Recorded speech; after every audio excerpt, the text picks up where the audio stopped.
Hello students, welcome to AJ classes. Students, हम कक्षा 10 के विद्यार्थियों के लिए इम्पोर्टेंट क्वेश्चंस की एक सीरीज़ शुरू करने जा रहे हैं, जिसमें प्रत्येक चैप्टर से कुछ महत्वपूर्ण क्वेश्चंस आपके सामने लाए जाएंगे, जो राजस्थान बोर्ड के 2024 के एग्ज़ाम पैटर्न को ध्यान में रखते हुए बनाए गए हैं। कक्षा 10वीं के अध्याय 5 के बहुविकल्पी प्रश्नों में पहला प्रश्न है, पौधों में प्रकाश संश्लेषण की क्रिया संपन्न होती है। तो पूछना चाह रहा है कि पौधों में प्रकाश संश्लेषण की क्रिया कहाँ पर संपन्न होती है।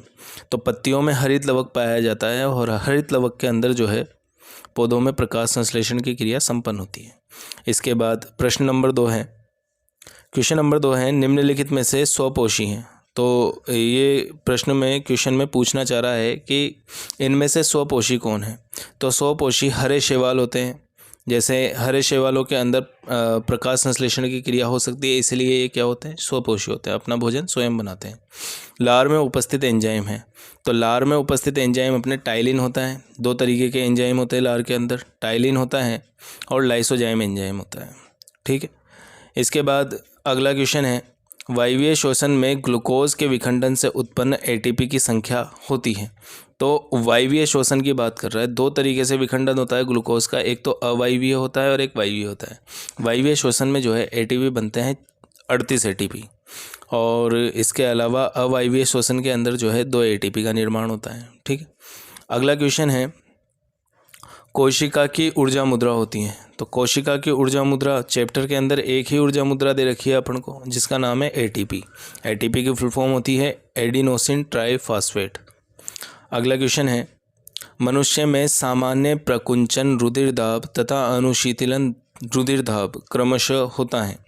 प्रकुंचन और अनुशीतलन तो क्रमशः देखा जाए तो प्रकुंचन होएगा 120 और अनुशीतलन होता है 80। तो इसमें अपना बी आंसर करेक्ट हो जाएगा। इसके बाद अगला क्वेश्चन है, मनुष्य द्वारा निःश्वसन में फेफड़ों द्वारा खींची गई वायु में ऑक्सीजन का प्रतिशत होता है। तो हमें पता है कि वायुमंडल में ऑक्सीजन का प्रतिशत कितना होता है, 21%।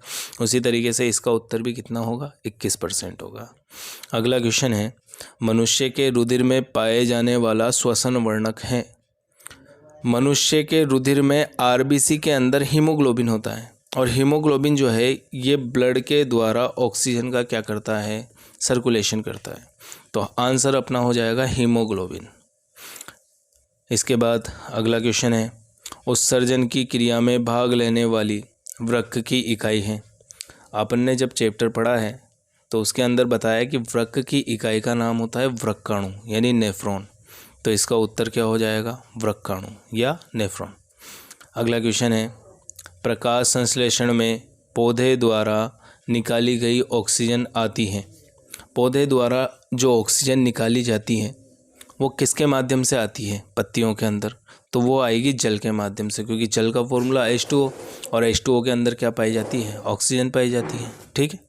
तो पौधे द्वारा जो ऑक्सीजन निकाली जाती है वो जल के माध्यम से आती है। अब हमारे अति लघुतात्मक क्वेश्चन जो है, शॉर्ट आंसर टाइप क्वेश्चन, वो शुरू होते हैं। इनमें पहला क्वेश्चन है, किन्हीं 2 एक कोशिकीय जीवों के नाम बताइए। तो एक कोशिकीय जीव बचपन से पढ़ते आ रहे हैं, अमीबा और पैरामीशियम। अगला क्वेश्चन है, पोषण क्या है। तो भोजन ग्रहण करके ऊर्जा प्राप्त करने की क्रिया क्या कहलाती है, पोषण। तो जब हम भोजन ग्रहण करते तो हमें ऊर्जा प्राप्त होती है, और इसी क्रिया को क्या कहा जाता है, पोषण कहा जाता है। अगला क्वेश्चन है, पृथ्वी पर ऊर्जा का अंतिम स्रोत क्या है। देखो सब खत्म हो जाएगा, लेकिन सबसे जो प्रचुर मात्रा में स्रोत है वो कौन सा होता है, सूर्य। यानी पौधे जो भोजन बना रहे हैं वो किससे बना रहे हैं, सूर्य से। यानी प्राथमिक जो प्रोड्यूसर है, या हम बोलें कि जो ऊर्जा प्रदान करने वाला जो प्रोड्यूसर है, उसका नाम क्या होता है, सूर्य। अगला क्वेश्चन है, कवक अपना भोजन कहाँ से प्राप्त करते हैं। देखो कवक जो है फंगस होता है, और फंगस जो है सड़े गले पदार्थों पे लगता है, यानी वहाँ से पोषण प्राप्त करता है। तो उत्तर क्या हो जाएगा, सड़े गले पदार्थों से, या सड़े गले कार्बनिक पदार्थों से कवक अपना भोजन प्राप्त करता है। अगला क्वेश्चन है, श्वसन क्रिया में उत्पन्न ऊर्जा किस रूप में संचित होती है। देखो श्वसन क्रिया में जो ऊर्जा उत्पन्न होती है वो एटीपी के रूप में संचित होती हैं, क्योंकि श्वसन में ग्लूकोज का ऑक्सीकरण होता है और उससे हमें ऊर्जा प्राप्त होती है, और वो किसके रूप में बनती है, एटीपी के रूप में। अमीबा में किस प्रकार का पाचन होता है। अमीबा में किस प्रकार का पाचन होता है? देखो, अमीबा अपने अंदर भोजन को ग्रहण करके और उसका पाचन करता है, कूटपाद की सहायता से अंदर लेता है और उसका पाचन करता है। तो किस प्रकार का पाचन होएगा? अंतः कोशिकीय पाचन, यानी कोशिका के अंदर भोजन को लेके और उसका पाचन करता है। अगला क्वेश्चन है, मनुष्य के पाचन का प्रकार क्या होता है? देखो, मनुष्य जो है इसमें किस प्रकार का पाचन या पाचन का प्रकार क्या होता है? तो इसमें होगा बाह्य कोशिकीय पाचन। कैसा होता है? बाह्य कोशिकीय प्रकार का पाचन होता है। अगला क्वेश्चन है, प्रकाश संश्लेषी जीवाणु में किस प्रकार का पोषण पाया जाता है? प्रकाश संश्लेषी जीवाणु जो है वो स्वपोषी, क्योंकि प्रकाश संश्लेषण की क्रिया किस में होती है? स्वपोषी जीवों में। तो जीवाणु में किस प्रकार का पाचन होगा? स्वपोषी प्रकार का पाचन। अगला क्वेश्चन है, परजीवी किसे कहते हैं? परजीवी नाम से पता चल रहा है कि परजीवी में पराये जीवों पर रहकर पोषण प्राप्त किया जाता है। तो ऐसे जीव जो भोजन दूसरे जीवों से प्राप्त करते हैं किंतु उन्हें मारते नहीं हैं, ऐसे जीवों को क्या कहा जाता है? परजीवी कहते हैं। ठीक है। अगला प्रश्न है, हमारे शरीर में कार्बन डाइऑक्साइड का परिवहन किसके द्वारा होता है? हमारे शरीर में कार्बन डाइऑक्साइड का परिवहन किसके द्वारा होता है? तो ब्लड जो है, रक्त, ये कार्बन डाइऑक्साइड को कोशिकाओं तक लेके जाता है, यानी ब्लड जो है वो सर्कुलेट कर रहा है किसको? कार्बन डाइऑक्साइड को। तो हमारे शरीर में कार्बन डाइऑक्साइड का परिवहन जो है वो किसकी सहायता से होएगा? रुधिर की सहायता से होएगा। ठीक है। और किसके रूप में होता है? बाइकार्बोनेट के रूप में, यानी CO2 के रूप में। अगला क्वेश्चन है, मनुष्य के दो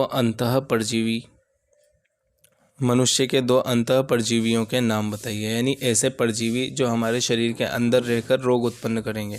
तो पहला तो होता है फीताकृमि।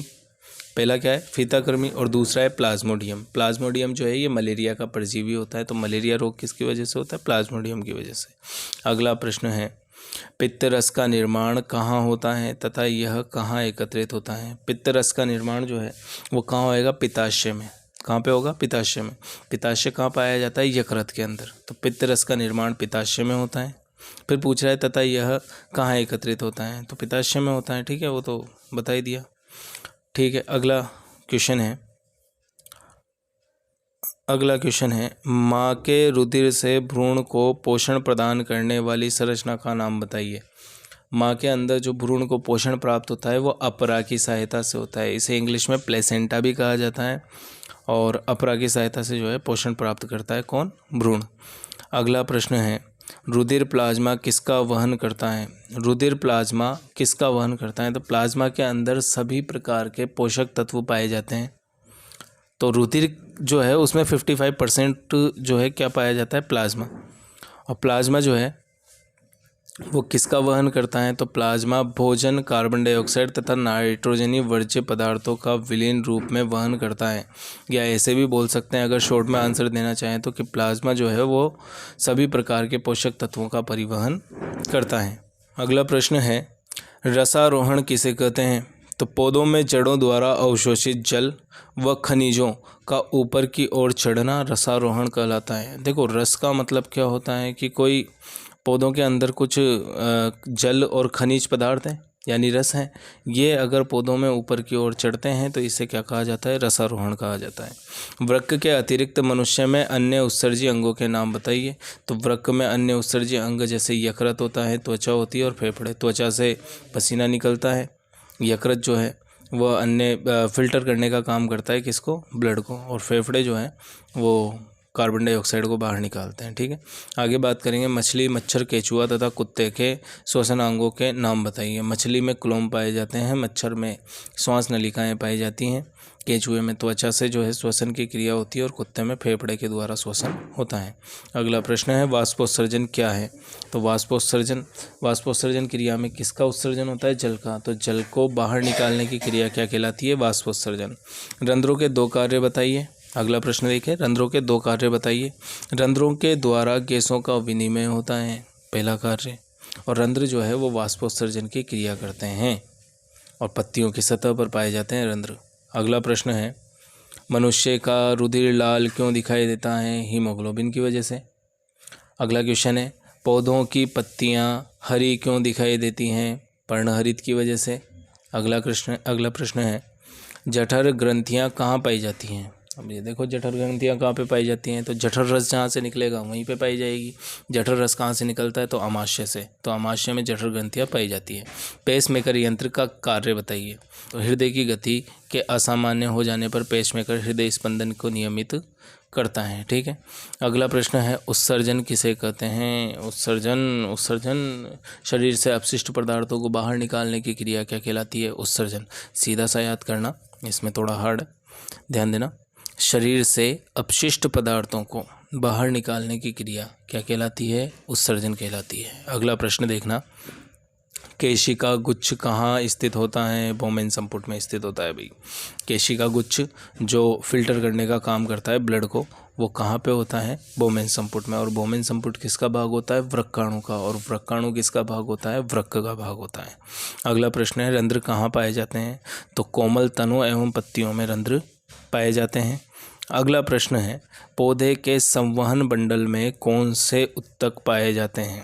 तो संवहन बंडल यानी जो वहन करने का काम करते हैं पौधों के अंदर, और पौधों में जल का वहन जाइलम से होता है और भोजन का वहन फ्लोएम से होता है। तो इसी तरीके से जो संवहन बंडल है उनमें जो उत्तक पाए जाते हैं उनका नाम है जाइलम और फ्लोएम। जाइलम जल का परिवहन करता है और फ्लोएम भोजन का परिवहन करता है। धन्यवाद।